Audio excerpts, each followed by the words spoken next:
Is my screen black, guys? Something going on. There we are. All right.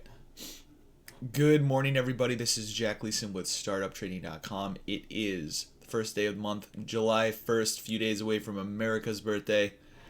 We'll take a look here at economic news events for Wednesday. Now, yesterday, Powell speaking was the biggest event. It was right at 12:30 today. We had the ADP non-farm employment change this morning, which is a total joke, considering how far they are off of the revised numbers. We're going to have ISM manufacturing at 10 a.m., a half an hour after the bell, and then the FOMC meeting minutes will be at 2 p.m. This evening, Aussie dollar trade balance, so we can watch the Aussie dollar. And then tomorrow morning, guys, we do have that non-farm employment change, which will be probably one of the bigger movers for the indexes. So let's take a look here at, I'm actually going to start off with the Dow. I don't usually start off with the Dow. I'm going to back out to the daily chart. We'll just take a look at what this higher time frame looks like. We are inside of this wedge here, and I'm going to draw this trend line, this daily trend line. We are going to be coming right up into that top end of the daily trend line, possibly later on in the day. But there's an extension in the Dow that began going all the way back to April 2nd, and this has traded once to target, twice to target, and then the third time, the 50% retracement is our current low. Our upside target on this in the Dow, and I probably will complete before the year is over, considering the way the market's trading, is at 29,000. So 3,300 points above where we are currently trading. Now, we have been in a little bit of a downtrend since the 16th of June. You can just see lower highs, lower highs, lower highs, and we're about to touch the top end of that trend line as we move into the day. Now, if you look at the hourly sequence, coming out of what was the Sunday night low, there was a gap down Sunday night, and then we caught a bid. The first halfway back long that held was from the low of Sunday night to that morning high Monday. Now, we went straight up to targets, and the Dow was actually a little stronger than the other markets Monday morning. Once we completed those targets, the next move we pulled back into was just that low to high front run. And the highs yesterday were the profit target. And actually, that's exactly where we are right now as I'm speaking. For whatever reason, that same low to high came in and once again was front run. So this has happened twice here on this level. So we are bullish above 25,272 on this daily time frame, and that new pullback gives us an upside target of 25,963, and there will be some resistance levels up there that I have, but right now that is our upside target. If you go down to the small time frame, coming out of this low, a little bit of a head and shoulders, and we're just ripping face out of this low. The one thing I want to do is just go back to the last higher time frame extension. Let's see, we had extension here, blowout here. I mean, yeah, at this point in time, there's an extension from 25,591 the high, and we have just broken into a new high. That would be a retest of this trend line here from the overnight session. I'm gonna have to adjust it already. We just keep going, keep ripping higher. Once this market decides to turn, you can just see how powerful it is.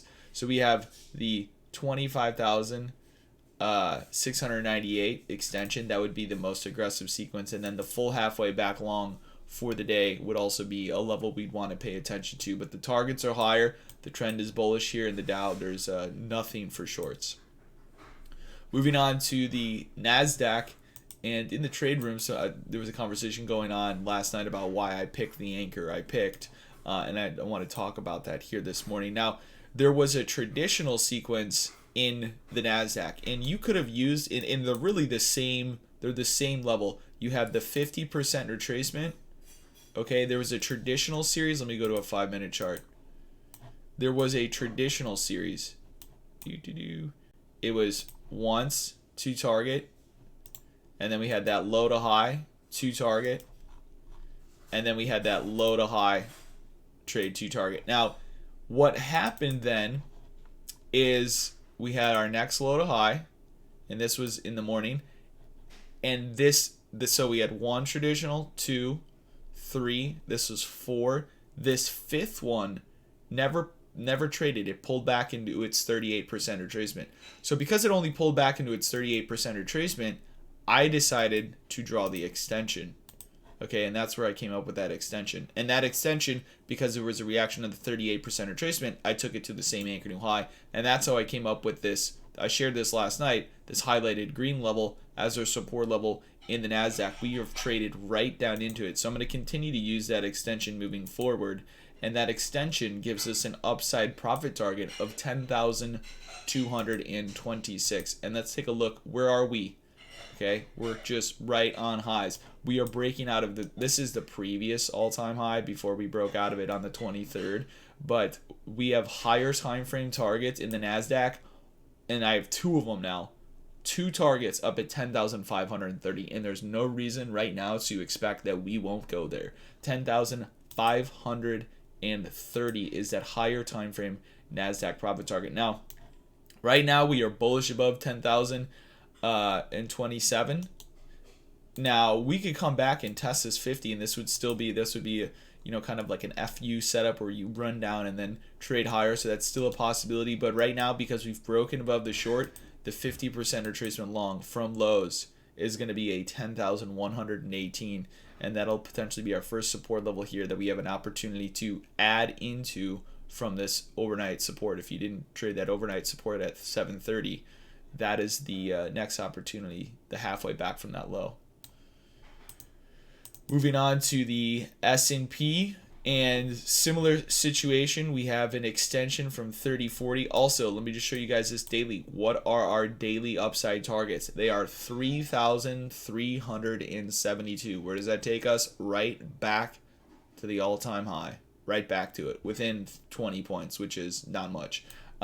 So we have come off this 50% retracement going back to June 15th. We retested that 38.2, and that's where we kind of got all the momentum to slingshot higher here. The current upside profit target based on the extension from 3040 is 3115.75. And same thing, if you remove this extended session, okay, and you look at the series out of the low, and this is how we can see there was an extension actually, and it was hard to see, but I had it the entire time. It was 29.96 quarter to high. It traded once, it traded twice. If you guys remember, this was our setup on Monday. We blew through those targets. We began a new extension. Those new extensions traded at 12:30 as Jerome Powell spoke yesterday. We completed that negative 61. That same anchor new high, the setup, the highlighted setup from last night's levels was 30.70.5. In the overnight session, we came right into it. We did trade into that 61, and we've just skyrocketed here. I honestly, I'd like to see a retest. You can be if you want to be super aggressive here, it's just a halfway back from lows, but I am just going to continue to watch this extension. I'm just going to peek it. We made a quick new high. I'm going to bring it, the level I'm looking for is 30.78. 30.78.75, and that is actually what I would like to see. Just a retest of that 38.2 here. That brings us kind of back into yesterday's range a bit. I'm not interested in really chasing this up here, but this 30.78.75 is what I'll be watching here for the S&P 500. Moving on to the oil market. Now, this was a resistance level I had here at these highs. We had I think there's a 4-hour leg start there. I think that's why I marked that up. Or just really the level we had broken down from going back to last Wednesday, as well as a 78% retracement. We traded into that level perfectly. And we've rotated lower back to the bottom side of the range and run into a 50% retracement short. Now, here's the battle right now. There is an extension from this high to high, and that is the current long setup.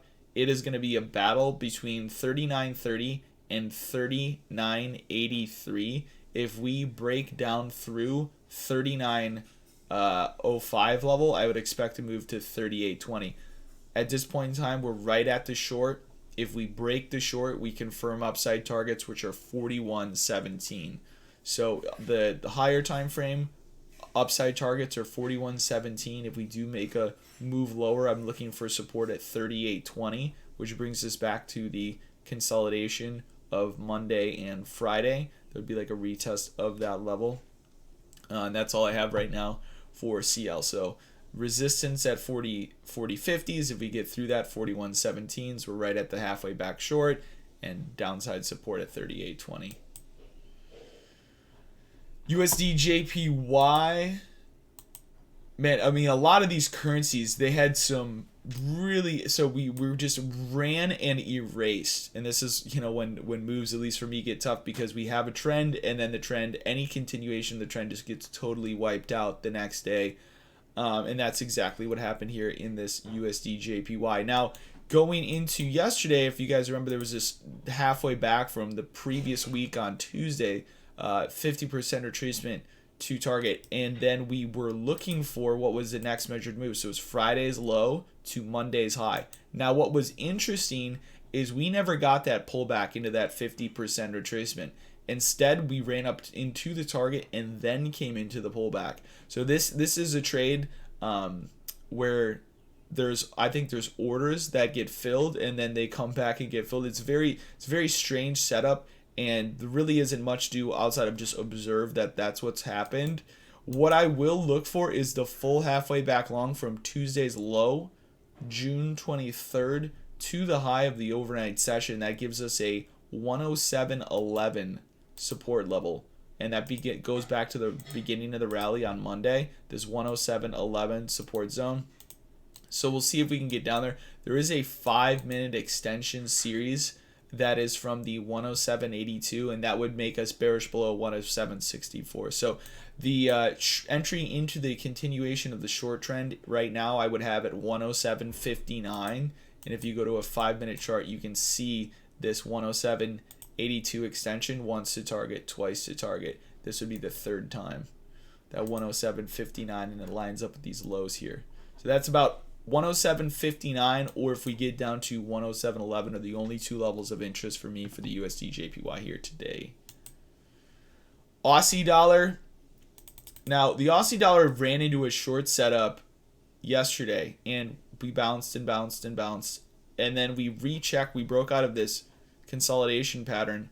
It's when we broke out of this consolidation pattern, we held this halfway back long. So the Aussie dollar is stuck between an old short and a really good reaction to its most recent long. It really has reacted well to the halfway back long at 68.76. That upside target is 69.40, and I wouldn't trust another test of any short here. It would just be probably a move higher into that 69.40. That's something to pay attention to.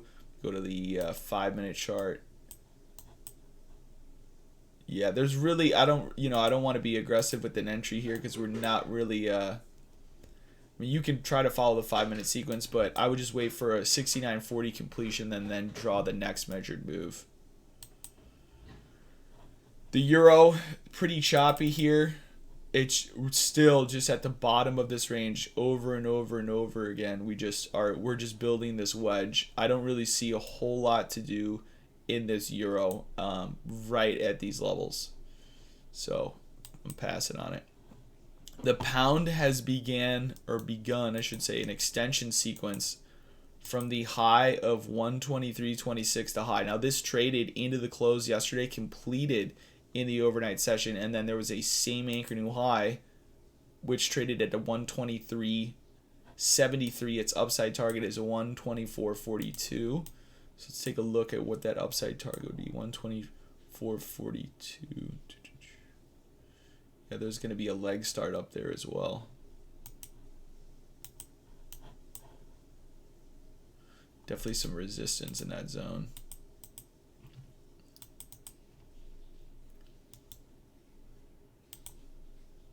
So it would be a little bit of resistance up there if we do get a completion. So that'll be a level to watch. 124.42 to 124.46 for the GBP USD. Otherwise, I don't really have any higher time frame resistance until we get all the way up into the 125.33. So we'll see how long this extension holds for. And because there was such a powerful move out of that low, if we do crack lower, the 50% retracement long at 123.37. Something I want to watch. The USDCAD, another one. So yesterday there was that GDP number in the morning, the USDCAD, and we broke through lows and just went straight down. This was a huge move. The crack of lows was like a 136.65, and we went straight down 110 pips. Actually, it was 120 pips before we found a low. The original halfway back short has an extension anchor from a 136.68 to low. We've reacted off that 38.2. The downside target lines up with a support level. So that's what I'm interested in, the 135.15. 135.15 for the support. Otherwise, there'd be a possible test of the 50% retracement short at the 136.06. So 136.06 on the short resistance level, or the 135.15 below us. And then gold, we are about to run into a same anchor new high. This anchor has held. Now there was a support level it had, and we bounced. Now we're coming down to that lower one. This same anchor new high here at the 1784.6 level here in gold. This is actually, I'm going to draw it to the new high. I do not even have it drawn to the new high. We are right at this extension here in gold. Very important level on the continuation. And the anchor is 1765.1. Silver, I'm looking at the 50% retracement long for the week. It's at 1839.2. We have a little cautious though because we have traded the short before the long setup, so I'm a little cautious in silver. And we ran up into our resistance levels. I have a leg start swing mark up here that got rejected from. There is the possibility that silver comes all the way halfway back long from the bottom of its range, and that would just retest the breakout of the prior day. So I'm a little more cautious on going long silver here, but it all depends on what gold decides to do. 1839.2, but the halfway back short traded first. So I'd want to see a break of the series.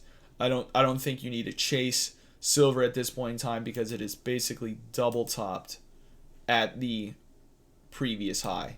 And so it's not just going to turn around and start ripping higher and you're not going to miss out on a trend. It's definitely something to be more cautious on. All right, but that's going to wrap up my morning trade plan. Everybody trade safe.